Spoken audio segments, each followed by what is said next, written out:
నీవు ఉత్తరమేమియు చెప్పవా?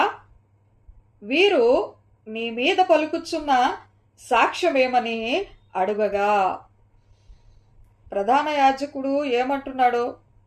నీ మీద వీళ్ళు నేరాలు మోపుతున్నారు, నీవేమి మాట్లాడవా అని ప్రధాన యాజకుడు లేచి అడుగుతున్నాడు.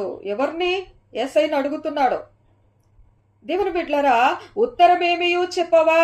ఉత్తరము అంటే జవాబు. ప్రధాన యాజకుడు లేచి నీవు ఉత్తరమేమియు చెప్పవా? వీరు నీ మీద పలుకుచున్న సాక్ష్యమేమని అడుగగా. ఏంటి వీళ్ళు ఎలా మాట్లాడుతున్నారు? నీవేం చెప్పుకోవా? నీవేమి జవాబు చెప్పవా? వీళ్ళు నీ మీద మోపుతున్న నేరాలకు నీవేం మాట్లాడాలనుకుంటున్నావు? అంటే యేసయ్యను ఆయన సెల్ఫ్ డిఫెన్స్ చేసుకోమంటున్నారు. నువ్వేం మాట్లాడవా అంటే యేసయ్య తనకు తాను సెల్ఫ్ డిఫెన్స్ చేసుకోవాలి అక్కడ.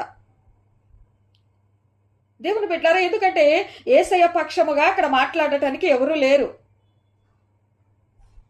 కాబట్టి. దేవుని బిడ్డలారా, అందుకని ప్రధాన యాజకుడు ఏమంటున్నాడు? నీవేమి ఉత్తరమియ్యవా? ఉత్తరమేమియు చెప్పవా అని అడుగుతున్నాడు. వీరు నీ మీద పలుకుచున్న సాక్ష్యమేమని అడుగగా. యేసు ఊరకుండెను. యేసు ఊరకుండెను అంటే యేసయ్య ఏం మాట్లాడట్లేదు, మౌనముగా ఉన్నారు యేసయ్య.